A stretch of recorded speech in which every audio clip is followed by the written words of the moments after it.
आज हम इस वीडियो में बात करने वाले हैं अर्निंग के बारे पे कि हम किस तरीके से अपने कैमरे से अर्निंग कर सकते हैं। और मैं यहाँ इस वीडियो में आपको रैंडमली कुछ आइडियाज़ नहीं देने वाला हूँ कि आप अपनी फ़ोटोज़ को एज एक वेबसाइट बना के उसमें सेल कर सकते या गूगल फोटोग्राफी कर सकते हैं। तो इस तरीके से आप अगर गूगल में सर्च करेंगे तो काफ़ी सारे आपको आइडिया मिल जाएंगे। बट मैं यहाँ इस वीडियो में हम बात करने वाले हैं एक जेन्युइन तरीके की जिससे मैंने अर्निंग की हुई है और वो चीज़ मैं आपको शेयर करने वाला हूँ। तो आइए इस वीडियो को स्टार्ट करते हैं। Hello everyone, this is Rajesh and you are watching learn with Rajesh. तो देखिए, इस पे जो मेरा अभी आइडिया है वो मैंने ये कैमरा जो परचेस किया हुआ था वो मैंने परचेस क्यों किया हुआ था, ये मैंने किया हुआ था अपनी एज ए लर्निंग के लिए और मेरी एक हॉबी थी।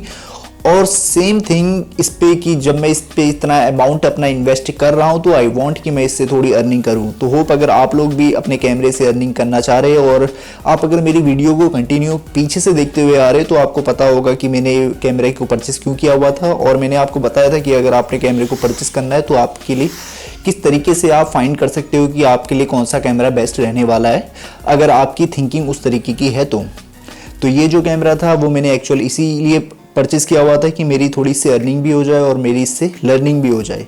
तो सेम वही चीज़ हुई है। तो अभी जब मैंने इसको परचेस किया हुआ था उसके कुछ टाइम बाद से ही वेडिंग का सीज़न जो है चालू हो गया था। अगर मैं सीधे आपको बताऊं तो इसको मैं रेंट में देता था और मैं रेंटल एक इनकम इससे जनरेट कर रहा हूं। तो ये है मेरा आइडिया जिससे हम एज अ अर्निंग इससे कर सकते हैं। तो इसके बारे में अब मैं आपको डिटेल बताऊंगा कि इस पे क्या प्रोसेस होता है और किस तरीके से आप इनकम जनरेट कर सकते हैं एज ए रेंट में देके। और इस पे ही हमने क्या चीज़ ऐसी है जिनका हमें बातों का ख्याल रखना है जिससे कि हमारा जो इतना एक्सपेंसिव कैमरा है ये हमारा कुछ प्रॉब्लम क्रिएट ना करे। तो देखिए, इसके लिए क्या है, आप जो अपने नियरेस्ट फर्स्ट थिंग की जो आपका कैमरा है वो उस क्राइटेरिया को फॉलो करता हो कि जो वहाँ के जो वेडिंग फोटोग्राफर्स है वो ये वाले कैमरे को यूज़ करते हो। तो इसलिए मैंने वो एक जो मेरा सोनी का प्लान था लेने का वो मैंने परचेस ना करके मैंने निकॉन का परचेस किया हुआ था। तो अगर आपने वो वीडियो नहीं देखी हुई है कि किस तरीके से कैमरे को फाउंड आउट करना है, हम अपने लिए चूज़ करना है, तो उसका लिंक आपको दे दूँगा और आप वहाँ से उस वीडियो को देख सकते हैं। देन वो सारी अगर क्राइटेरिया आपका ये कैमरा फॉलो कर रहा है कि इसकी जो आपके लोकल फोटोग्राफर्स है वो ये वाले कैमरे को यूज़ पे लेते हैं, तो आप अपने लोकली जितने भी वहाँ के फोटोग्राफर्स हैं उनसे आप 1 to 1 एक बार मीट कर सकते हैं, उनसे बात कर सकते हैं कि मेरे पास ऐसा एक कैमरा है और अगर आप लोगों को नीड होती है तो आप मुझसे रेंट पे कर सकते हैं। क्योंकि होता क्या है, एक ही फोटोग्राफर के पास एक ही डेट में कई सारी मल्टीपल्स वेडिंग आती है तो उसके पास अपने लिए तो एक कैमरा होता है, तो ज़्यादा कैमरे उनके पास नहीं होते। जब रिक्वायरमेंट होती है तो फिर वो आप लोगों से कांटेक्ट कर लेते हैं, अपने कनेक्शंस में जो होते हैं उनसे कांटेक्ट करते हैं और वहाँ से वो कैमरे को रेंट करते हैं। तो आपने क्या करना है, जैसे मैंने सारे के सारे इसके जो प्रोडक्ट है कैमरे के साथ जो हमारे यूज़ पे आते हैं वेडिंग में वो मैंने सारे परचेस किए हुए और उनकी अनबॉक्सिंग और उनके रिव्यूज़ वाली जो वीडियोज़ है उसके लिए मैंने अलग से एक प्लेलिस्ट बनाई हुई है, उसमें वो चीज़ आप देख सकते हैं। तो उस पर कैमरे का बैग है, डिफ्यूज़र है, फ्लैश है, तो ये वाली सारी चीज़ें जो है वो मैंने ऑलरेडी परचेस की हुई है। तो इसी तरीके से आपने भी क्या करना है, अपना एक सेटअप तैयार करना है। तो मैंने क्या किया हुआ था, मैंने अपना पूरा एक सेटअप तैयार किया हुआ था जिस पे मेरा एक कैमरे का बैग था और कैमरे के बैग के अंदर इसका चार्जर है, सेल है और फ्लैश जो होगा, फ्लैश के सेल होंगे, उसका चार्जर होगा, डिफ्यूज़र होगा। तो इस तरीके से आपने क्या सारे मटेरियल को लेना है। तो अगर आपके पास जो कैमरा है तो अराउंड 5 to 6,000 आप अगर और लगाते हो तो इसमें ये सारा का सारा सामान आपका आ जाएगा। तो मैंने क्या किया हुआ था, मैंने सारा एक सामान रखा, उसकी मैंने एक पोस्ट टाइप का क्रिएट किया, वो मैंने अपने व्हाट्सएप पे लगाया। मैं आपको इमेज शेयर कर दूंगा, आप वैसा एक बना सकते हैं और उसको अपने व्हाट्सएप में शेयर कर सकते हैं और जो फोटोग्राफर्स है उनसे बोल सकते हैं कि वो अपने स्टेटस में लगा ले। तो उसके कनेक्शंस में ज़्यादा होते हैं कैमरे वाले, तो उनसे पता चल पाता है कि हाँ यार ये इस बंदे ने न्यू कैमरा लिया हुआ है और आपके पास न्यू कैमरा होता है तो जिससे आपका एडवांटेज होता है कि उन लोगों को भी कैमरा तो रेंट करना ही है, तो क्यों ना वो आप लोगों का कैमरा रेंट करे। तो इसके लिए क्या करना है, जब मैंने इसको रेंट पे किया हुआ था तो मैंने ऐसे बात की और मैंने लोकल खुद वहाँ गया मैं पर्सनली उनकी स्टूडियो में और मैंने उनसे बात की। तो उन लोगों ने कहा ठीक है, क्योंकि उन लोगों ने तो रेंट करने ही होते, तो उन लोगों ने मुझसे कनेक्ट किया और मुझसे उन लोगों ने अपनी अपनी जो डेट्स होती है वो सारी लिखवा ली कि मेरी 6, 7, 8, 9, 10 इतने तक मेरे पास ये कैमरा रेंट पे रहेगा। तो इस तरीके से मैंने उन सबों से डेट लिखवा ली और एक मैंने एक्सेल शीट बनाई जिस पे उनका नाम, नंबर, एड्रेस और जो टाइमिंग रहती है हमारी कि अगर आप अपनी लोकेशन के अकॉर्डिंग आप लोगों को पता होगा कि वहाँ कैमरा किस तरीके से रेंट पे जाता है। अगर एक वेडिंग हो रही है तो वेडिंग में क्या है कि आप हल्दी के लिए दे रहे हैं, स्पेसिफिक एक फंक्शन के लिए दे रहे हैं, या पूरे डे के लिए दे रहे हैं। डे पे हमारा डे और नाइट दो अलग अलग आ जाते हैं, तो आपके वहाँ आपको पता होगा कि किस तरीके से कैमरा रेंट पे जाता है। तो यहाँ जो होता है वो डे और नाइट के अकॉर्डिंग होता है। डे पे आप अपना हल्दी भी कर सकते हो और नाइट के टाइम में आप अपने मेहंदी कर सकते हो। बीच में लेडी संगीत होता है, अगर लड़की की शादी है तो बारात भी हो जाती है। तो इस तरीके से डे में हमारे 3 फंक्शन ऐसे निकल जाते हैं। अगर नाइट का करना है तो नाइट पे हमारी मेहंदी हो जाती है, और लड़के की शादी का जो रिसेप्शंस होते हैं वो हमारे नाइट पे आ जाते हैं। तो वो चीज़ आप पता कर लेना कि उनको डे के लिए चाहिए या नाइट के लिए चाहिए। और नाइट की आप डे की आप टाइमिंग लिख सकते हैं कि सुबह 10 बजे से लेके शाम के 7, 8, 9 बजे तक। तो ये चीज़ एक स्पेसिफिक लिख लीजिए और उसके अकॉर्डिंग आप उससे उसके चार्ज ले सकते हैं। तो होता क्या है कि अगर आप डे के लिए दे रहे हैं और शादी लड़की की, और लड़की की जो शादी है वो 7, साढ़े 7 तक आपने सोचा था कि चले जाएगी, लेकिन बारात नहीं गई है, वहीं पर कुर्की हुई है, और आपने ऑलरेडी किसी और को भी एक अपनी टाइमिंग दी हुई है, तो वहाँ पर थोड़ी प्रॉब्लम आ जाती है कि वहाँ लड़की की शादी अभी विदाई नहीं हुई है और आपकी जो दूसरी जगह आपने कैमरा अपना रेंट पे देना था वहाँ शादी चालू हो गई है, वहाँ नाइट का फंक्शन हो गया कुछ भी। तो इस तरीके से एक स्पेसिफिक जिसको भी आप कैमरा रेंट पे दे रहे हैं तो उससे लिखवा लीजिए, या तो फिर उससे पहले ही बोल दीजिए कि अगर आपको ऐसा लगता है तो आप डे और नाइट दोनों दिन का मुझसे, डे और नाइट 2 टाइम्स का आप मुझसे परचेस कर लीजिए। ऐसा ना हो कि वो शादी डिले हो और उस वजह से मेरा जो आगे वाला इवेंट पे मुझे कैमरा जो रेंट देना है मैं वहाँ ना दे पाऊँ या उसको प्रॉब्लम आए।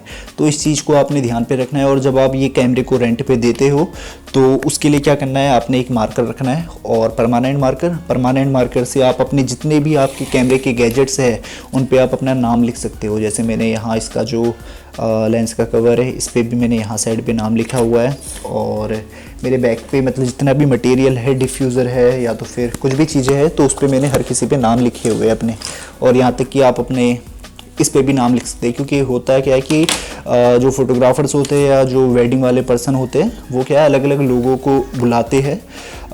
जो फोटोग्राफर्स होते हैं उनको बुलाते हैं, वो अपने कैमरे के साथ आते हैं और आपका कैमरा भी उनके साथ गया होता है, तो मटेरियल क्या है मिक्स हो जाते हैं समटाइम, तो जिस वजह से ये प्रॉब्लम आ जाती है। और आपका नया कैमरा है तो आप लोगों ने थोड़ा ध्यान रखना है कि आपका जो मटेरियल है वो गुम ना हो। तो आपका कुछ भी अगर लेंस है तो लेंस के अंदर आप अपना अंदर साइड की फ्रेम पे आप नाम लिख सकते हैं, तो जैसे मैं दिखा दूंगा आपको। और आपका जो फ्लैश है आप उस पर नाम लिख सकते हैं, जो सेल है उस पर लिख सकते हैं, उनके चार्जर पे लिख सकते हैं। तो ये मार्कर से आप अपना नाम और कॉन्टैक्ट उस पर लिख सकते हैं, तो जिससे आपकी ये प्रॉब्लम नहीं आएगी कि आपका जो मटेरियल है वो मिसमैच हो जाए।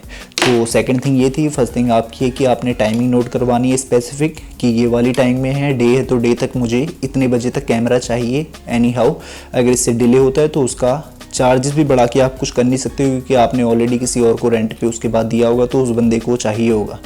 तो एनी हाउ उसको बोल देना कि अगर आपने लेना है तो या तो फिर डे और नाइट पूरा दिन का ले, और अगर डे का ले रहा है तो इतने टाइम तक मुझे ये कैमरा रिटर्न चाहिए। First thing. सेकंड थिंग कि आप जितने भी आपके मटेरियल है उन पे आप नाम लिख लीजिए। और थर्ड थिंग ये है कि आप जब किसी को रेंट में दे रहे हैं तो उससे एक आप साइन करवा लीजिए, एक पेपर ले लीजिए और उस पर अपने जितने भी कैमरे के गैजेट्स के नेम है और उनके सीरियल नंबर है वो आप इनमें लिख लीजिए, और उससे ये उस पर लिख दीजिए कि ये सारे के सारे नए हैं, और अगर इन पर कुछ भी डिफ़ॉल्ट आता है तो वो मुझे नया लेके देगा। और अगर फंक्शन करते टाइम में अगर उसका कुछ भी अगर इससे स्क्रैच होता है या तो फिर उसका जो भी SD कार्ड से अगर उसका मटेरियल अगर डिलीट हो जाता है वटेवर, तो उसकी जिम्मेदारी है, वो आपकी जिम्मेदारी नहीं है। तो एक ऐसी टर्म्स एंड कंडीशन का आप पेज बना सकते हैं, तो वो चीज़ आप उससे साइन करवा लीजिए। एंड इन फ्यूचर अगर कुछ भी इस पे कैमरे पे स्क्रैच लगते हैं या लेंस पे अगर कभी गिर जाता है उसके कहने, तो ये वाली जो प्रॉब्लम है वो आपको फेस ना करनी पड़े, वो आपके पास रिटर्न में होगा। तो थर्ड थिंग ये थी। एंड फोर्थ थिंग, जब वहाँ से आप देते हैं इसको कैमरे को और जब आप वापस ले रहे हैं कैमरे को, तो आपने क्या करना है, सारे के सारे गैजेट्स को चेक करना है। और जितने भी आपने गैजेट्स उस पर दिए हुए, किसी टाइम में ऐसा होगा कि आपने अपना फ्लैश नहीं दिया हुआ है, उसको फ्लैश की ज़रूरत नहीं है, केवल कैमरे की ज़रूरत है, तो आप क्या है एक नोट लिख सकते हैं कि आपने क्या क्या चीज़ें दी हुई है। इस पे छोटे छोटे मटेरियल होते हैं, जैसे इसका हुड हो गया, अब आपने ले तो लिया है लेकिन हुड आपके पास नहीं आया, वो मिस हो गया। अब आप देखेंगे नहीं तो आपको पता नहीं चलेगा, सामान इतना सारा बिखरा होता है।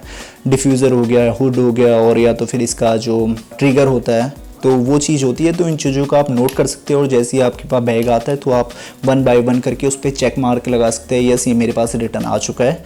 एंड उसके बाद उन सबों को आप एक बार डिटेल में चेक कर सकते हैं, किसी में कोई स्क्रैच तो नहीं है। और लेंस को आप चेक कर सकते हैं, उसे ओपन करना है और ओपन करके उस पर अंदर फ्लैश मारनी है, तो जिससे आपको दिख जाएगा कि अगर इस पर कोई ब्रेक लगा हुआ है या कुछ भी, अगर ये टूटा है या कोई इस पर कुछ भी हो गया है, तो वो चीज़ आपको क्लियर उससे दिख जाएगी। अगर आप नॉर्मल चेक करेंगे तो ऐसे आपको पता नहीं चलेगा। तो हमारी 4th थिंग ये थी। एंड तो जो भी आपका मटेरियल आ जाता है देन उसे आपने दोबारा क्या है अपने चार्ज लगाने हैं और नेक्स्ट दिन से वही प्रैक्टिस करनी है। और जो भी आपका पेमेंट होगा, पेमेंट आप उससे इंस्टेंट, जिस दिन आपने कैमरा दिया हुआ है तो आप उससे एडवांस पेमेंट के लिए बोल सकते हैं देने से पहले। और या तो फिर अगर आपके नोन पे है तो आप जिस दिन भी वो इवेंट होता है, तो जिस दिन वो कैमरा देने के लिए वापस आता है तो सेम डे आप उससे बोल सकते हैं कि हाँ भाई मुझे आप पेमेंट करवा दो। तो समटाइम ये चीज़ें आती है कि वो बोलता है कि हम आपको एक ही साथ करवा देंगे, उसने 10 दिन के लिए ले लिया, तो अमाउंट जो होता है बढ़ जाता है। छोटा छोटा अमाउंट करके अगर करते जाता है तो पता नहीं चलता है, लेकिन अमाउंट अगर बढ़ जाता है तो फिर वो प्रॉब्लम क्रिएट करता है। तो अगर आपसे किसी ने 10 डेज़ के लिए पूरा रेंट पे ले लिया एंड ही सेड कि एट द एंड पे मैं आपको पे कर दूंगा, तो 10,000 उसको देने पे भी थोड़ा बल्क लगता है।